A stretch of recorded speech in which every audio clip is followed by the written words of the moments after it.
وصفة النهاردة ترند كيكة الغرقانة، حرفيًا من أجمل الكيكات اللي عملتها واعتمدتها عندي في البيت. يعني بُصّوا بقى تحسّوا كده من فوق شوكولاتة ومن تحت شوكولاتة والكيك نفسه شارب شوكولاتة، فطعمها لذيذ جدًا، جدًا. النهارده كمان هاقول لكم إزاي تعملوا صوص شوكولاتة بدون شوكولاتة وهيطلع معاكم أحسن من الجاهز 100 مرة. بإذن الله تجربوا طريقة النهارده وتعجبكم، متعجبكنش في الطريقة بس تشوفوا لايك حلو زيكم كمان اشتراك.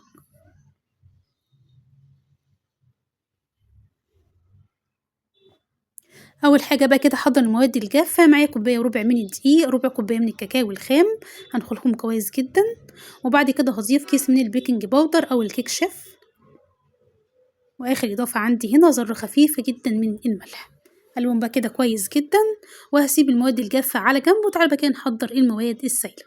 معايا بيضتين بدرجة حرارة المطبخ، هاحط عليهم كمان كيسين من الفانيليا، نُص كوباية من اللبن، نُص كوباية من السكر، وكمان نُص كوباية من الزيت. هاضربهم كويس جدًا مع بعض وهانزل بيهم طبعًا على المواد الجافة. هنا بعد ما قلّبت حسيت إن الكيك صراحةً تقيل شوية، فضفت كمان حوالي كده ربع كوباية من اللبن.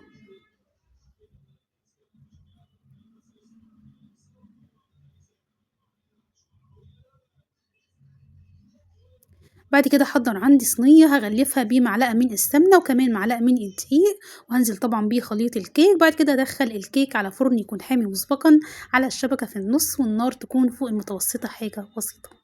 طلع عندي الكيك بعد 20 دقيقة، هنا بس باختبره بخِلّة عشان أتأكد بس إن الكيك يكون استوى.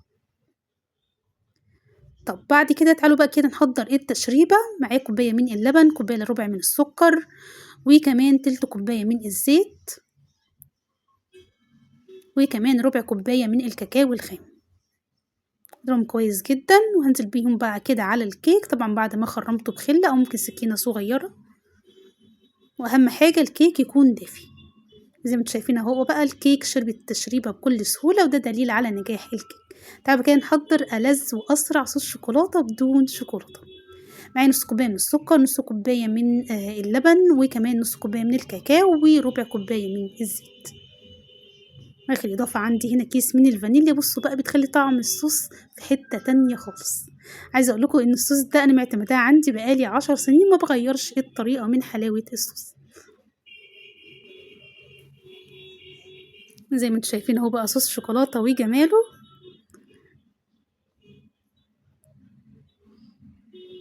هابدأ أنزل بيه كده بقى على الكيكاية، وهاساويه كده بمعلقة.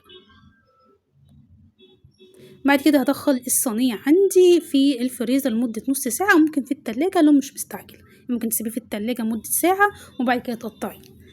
أنا بس باحطه في الفريزر عشان بس أنا كنت مستعجلة عليه، وفي نفس الوقت لازم يتحط في التلاجة بحيث لمّا نيجي نقطّعه يكون متماسك. زي ما أنتم شايفين أهو بقى قطعة الجاتوه وجمالها، طعمه لذيذ جدًا، لو عملتيه في أي عزومة هيشرّفِك وهيرفع راسِك.